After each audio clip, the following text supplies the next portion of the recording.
जय जय श्री राधे। श्री हरिवंश राधा वल्लभ लाल की जय हो। सभी संतों हरि भक्तों की जय हो। पूज्य गुरुदेव महाराज की जय हो। श्री हरिवंश महाप्रभु की जय हो। जय जय श्री राधे। जय जय श्री राधे। श्री हरिवंश बहुत बहुत स्वागत है आपका हमारे चैनल में, जहां हम श्री हरिवंश महाप्रभु के कृपा पात्रों की कथा का श्रवण कर रहे हैं। और इसी श्रृंखला को आगे बढ़ाते हुए आज हम अगले चरित्र का श्रवण करेंगे। बहुत प्यारा चरित्र है, बहुत सुंदर है। ध्यान से सुनना आप और पूरा एंड तक सुनना। कथा कभी भी बीच में नहीं छोड़नी चाहिए। अगर बीच में किसी कारणवश छूट जाए तो फिर आप टाइम निकाल के दोबारा ज़रूर पूरी करें और पूरी सुनें। तो आइए, आज का जो चरित्र है वो है श्री भुवन जी का। बहुत प्यारा चरित्र है। जय जय श्री राधे। आइए पहले दोहे का श्रवण कर लेते हैं। सकल भुवन में भुवन सो, भक्त सुनियो नहीं कान। श्री हरिवंश प्रसाद ते, जुगल बसे उर आन। भुवन भावना में सुदृढ़ रहे एक रस नित। भगवत माता के कहे, राख्यो प्रभु में चित्त। जय श्री राधे। श्री हरिवंश राधा वल्लभ लाल की जय।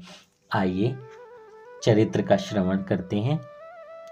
भुवन जी जैसा कोई अन्य भक्त 14 भुवनों में देखने सुनने को नहीं मिलता, जिनके हृदय में गोस्वामी श्री हित हरिवंश चंद्र महाप्रभु की कृपा से अद्वैय युगल श्री श्यामा श्याम का निरंतर वास बना रहता था।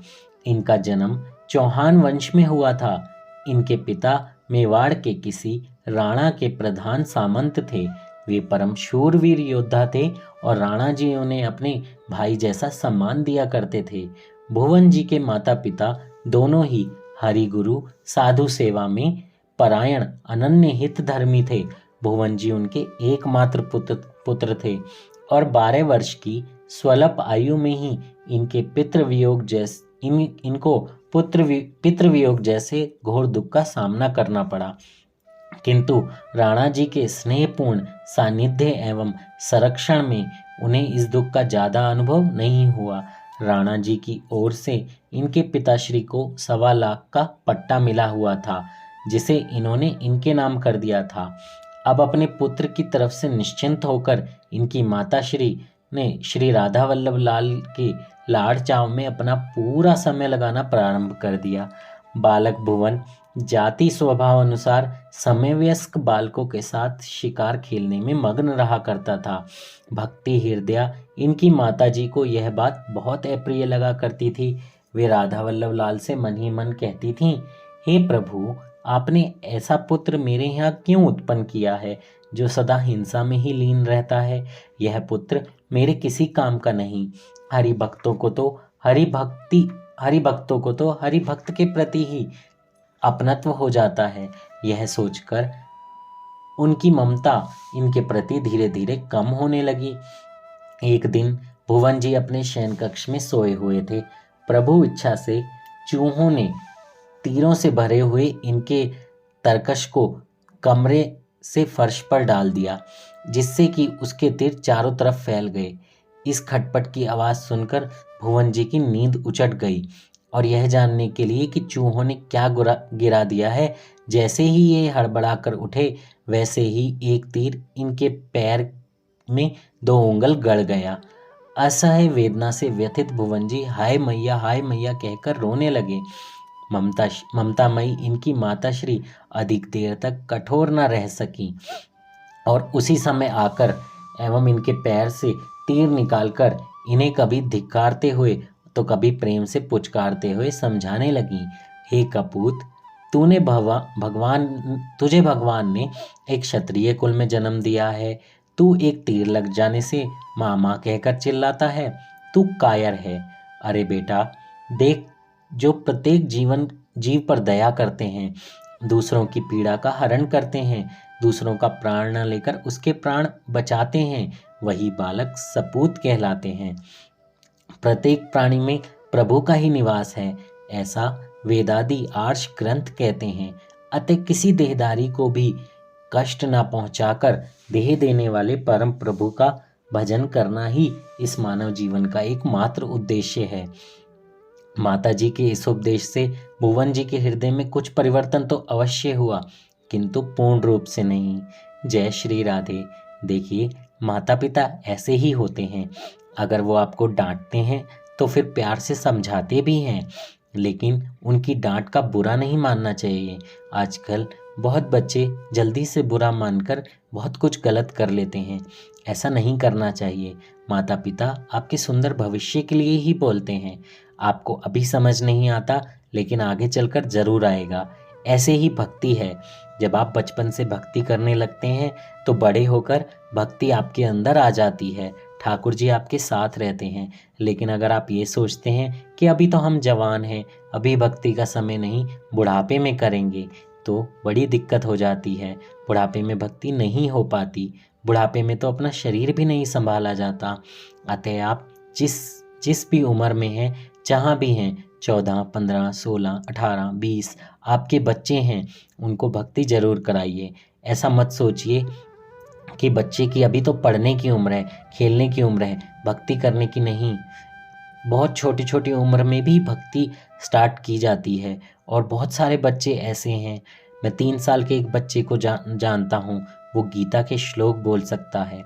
तो आई नो कि अभी आपके बच्चे नहीं बोल पाएंगे, लेकिन उन्हें धीरे धीरे नाम जप करना सिखाइए, राधा नाम बोलना सिखाइए। ज़रूर, बहुत ज़रूरी है। आप भी कीजिए, अपने साथियों को भी कराइए। जय श्री राधे। आगे श्रवण करते हैं। कुछ दिनों बाद जब राणा जी शिकार के लिए जा रहे थे तो उन्होंने इन्हें भी साथ चलने के लिए कहा, और ये भी अपने मन की कचाई के कारण उनके अनुरोध को टाल ना सके और उनके साथ हो लिए। इन शिकारियों को देखकर सभी हिरण हिरणी अपने अपने जोड़ों में वन में छिपने के लिए भागने लगे और इन सब ने अपने अपने घोड़े उनके पीछे दौड़ा दिए। जब सभी लोग शिकार करने में असफल रहकर वापस आ रहे थे, तभी भुवन जी को एक हिरणी जो गर्भवती होने के कारण पूरी तरह से नहीं दौड़ पा रही थी, दिखाई दे गई। इन्होंने अपना घोड़ा उसके पीछे दौड़ा दिया। उसे पकड़कर भुवन जी ने अपने तेज धार वाली तलवार के एक ही वार से गर्भ सहित उसके 2 टुकड़े कर दिए। हिरनी के साथ उसके बच्चे के भी 2 टुकड़े होने के विभत्स दर्शन को देखकर भुवन जी को शिकार खेलने से पूरी तरह घृणा हो गई। जब वे घर लौटकर आए तो माँ के चरणों में पड़ गए और मृगी का सारा वृतांत सुनाते हुए कहा कि माँ, मैंने आज से ही शिकार खेलना छोड़ दिया है। अब तुम मुझे वृंदावन ले चलो और दीक्षा दिलवा दो। यह सुनकर माता श्री बहुत प्रसन्न हुई, बहुत प्रसन्न, और इन्हें वृंदावन लाकर महाप्रभु श्री हरिवंश चंद्र जी के ज्येष्ठ पुत्र गोस्वामी श्री वनचंद्र जी से मंत्र दीक्षा दिलवा दी। जय हो, जय हो, जय जय श्री राधे। कल्याण हुआ, भुवन जी का बहुत बहुत कल्याण हुआ। मंत्र का जाप करते हुए भुवन जी के मन में पूर्ण वैराग्य जागृत हो गया। अतः उन्होंने निश्चय किया कि अब ना तो मैं तलवार ही बांधूंगा और ना ही राणा जी की नौकरी करूंगा। किंतु इनके सामने एक प्रश्न था कि गृहस्थ जी धर्म का निर्वाह कैसे होगा, और इससे भी बड़ा प्रमुख प्रश्न था कि यदि मैं नौकरी छोड़ दूंगा तो धन के अभाव में प्रभु की और उनके भक्तों की सेवा कैसे बन पाएगी, जो कि इन्हें गुरुदेव द्वारा मानव जीवन के उद्देश्य के रूप में ज्ञात हुआ था। तब इन्होंने यह निश्चय किया कि बिना तलवार के तो कार्य चलता दिखाई नहीं देता। अतः अब मैं लोहे की तलवार के स्थान पे काठ की तलवार बांधा करूंगा।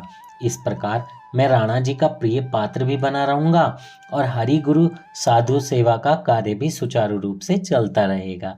जय हो। कहते हैं जब आप भजन करने लगते हैं, माला जप करने लगते हैं, तो बुद्धि जो है वो अपने आप रास्ते निकाल लेती है, और उसमें सबसे ज़्यादा सहायक होते हैं हमारे प्रभु। वही हमें प्रेरणा करते हैं, क्योंकि आप नियमित रूप से नाम जप कर रहे होते हैं। उसके बाद इन्होंने जो निश्चय किया उसके अनुसार अब ये सोने की मूठ वाली काठ की तलवार बांधकर बहुत दिनों तक राजसभा में भी जाते रहे और श्री जी की सेवा परिचर्या का भी पूर्ण मनोयोग परिचर्या भी पूर्ण मनोयोग के साथ करते रहे। एक दिन समवयस्क साथियों के साथ ये किसी सरोवर में स्नान कर रहे थे। स्वर्ण में नग खचित मूंठ देखकर इनके साथी के हृदय में यह जानने की इच्छा हुई, जिसकी मूंठ इतनी सुंदर है उसकी तलवार कितनी सुंदर होगी, वह तो निश्चित ही अद्वितीय होगी। भुवन जी की तलवार को बाहर निकाल लिया और उन्होंने अपने ही एक साथी को भी दिखाया, किंतु काठ की तलवार को देखते ही उन्होंने इसे चुपचाप म्यान के अंदर डाल दिया। यह दोनों भुवन जी पर राणा जी की विशेष कृपा से ईर्ष्या रखा करते थे। इन्होंने कोई न कोई त्रुटि निकालने में प्रयत्नशील निरंतर बने रहते थे। त्रुटि निकालते थे किसकी? भुवन जी के बारे में कुछ न कुछ गलत वो राणा जी को कहते ही रहते थे। अतः इन दोनों ईर्ष्यालु ने इस बात को बहुत बड़ा चढ़ाकर राणा जी को सुनाते हुए कहा, आप जिन्हें बड़ा सरदार कहते हैं वही आपके साथ विश्वासघात करने की इच्छा से काठ की तलवार बांधते हैं। समय आने पर वे आपका क्या कार्य कर सकते हैं? इस प्रकार के अनेकों तर्कों के माध्यम से इन दोनों ने राणा जी को क्रुद्ध करने का बहुत प्रयास किया, किंतु राणा जी ने उनकी बातों पर कोई ध्यान नहीं दिया। ये दोनों चुगलखोर फिर भी भुवन जी की परीक्षा लेने के लिए समय समय पर राणा जी को प्रेरित करते रहते थे। राणा जी भी आखिर मनुष्य ही थे। बहुत दिनों तक आनाकानी करने के पश्चात वो विचलित हो गए और उन्होंने यह निश्चय किया कि कल प्रातः बगीचे में गोष्ठी की जाए और वहाँ पर नृत्य गान का कार्यक्रम भी हो। उसके पश्चात ही मैं परीक्षा की कोई योजना बनाऊंगा। दूसरे दिन निर्धारित कार्यक्रमों के पूर्ण होने पर राणा जी ने घोषणा की कि आज आप सभी अपनी अपनी तलवार निकाल कर दिखाएंगे और उसके गुण विशेषों का भी वर्णन करेंगे। सर्वप्रथम स्वयं राणा जी ने अपनी तलवार निकालकर इस कार्य का प्रारंभ किया। फिर उसे सभी राजपूत सरदारों को देखने के लिए दे दी। जब भुवन जी की तलवार दिखाने की बारी आई तो एक क्षण के लिए बड़ी द्विधा में पड़ गए। ये एक भगवत भक्त थे और झूठ बोलने से भी बहुत डरते थे। अतः इन्होंने निर्भय होकर यह कहते हुए कि मेरी तलवार दारू अर्थात काठ की है, म्यान से बाहर निकाल ली। किंतु प्रभु तो अपने भक्तों की लज्जा को अपनी लज्जा और अपनी मान रक्षा को उनकी मान रक्षा को अपनी मान रक्षा समझते हैं। अतः उनके मुख से दारू यानी काठ न निकलकर सार निकला। सार मतलब लोहा, और काठ की तलवार विद्युत प्रभा वाली लोहे की हो गई। जय हो राधा वल्लभ लाल की विशेष कृपा हुई, और जिसकी चकाचौंध से राणा जी सहित सभी उपस्थित राजपूत सरदारों के नेत्र बंद हो गए और भयभीत हो गए। उन्होंने इनसे उसे मयान में रखने की प्रार्थना करी। राणा जी भुवन जी पर अविश्वास करने का पश्चाताप करने लगे। उन्होंने क्रुद्ध होकर उसी समय उन चुगलखोरों को प्राणदंड और उनकी समस्त चल अचल संपत्ति को, राज्य को हस्तांतरित कर पूरे कुटुंब को राज्य से निष्कासित करने की आज्ञा सुना दी।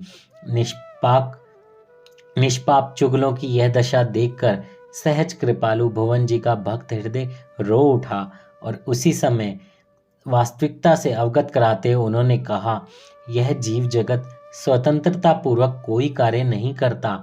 प्रभु की माया एवं प्रभु की इच्छा जिस प्रकार उसे नचाती है उसे नाचना पड़ता है।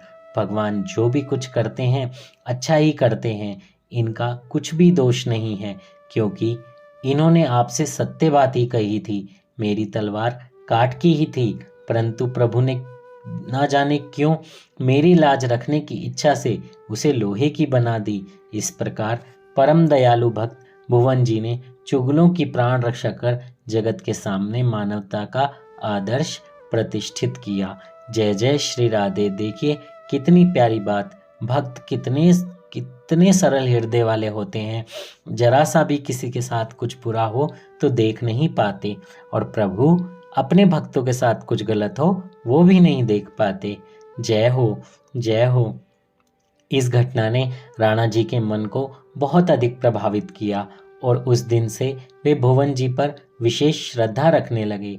अब उन्होंने भुवन जी को वस्त्र, आभूषण, घोड़े, गाय एवं धन संपत्ति आदि देने के साथ साथ पूर्व में इन्हें दिए गए 1.25 लाख रुपए के पट्टे को 1.25 गुना कर दिया। जय हो।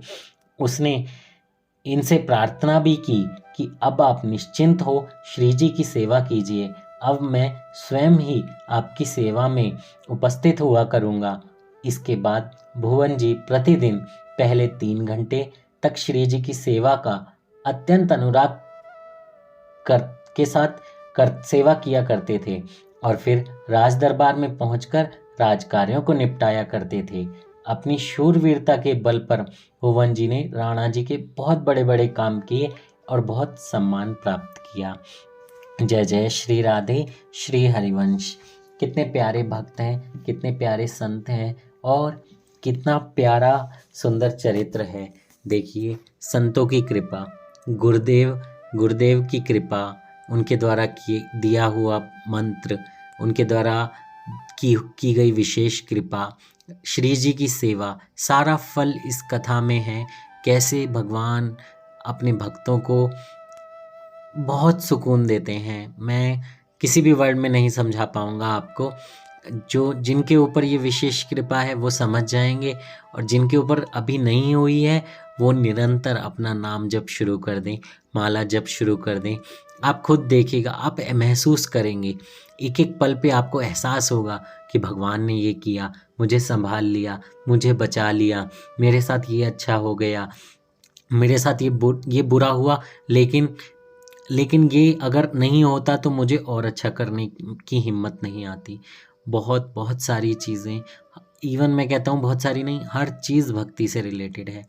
आपके जीवन की एक एक सांस भक्ति से रिलेटेड है। ना जाने कब बुलावा भगवान का आ जाए, उससे पहले अपने राधा नाम के बैंक अकाउंट को भर लीजिए।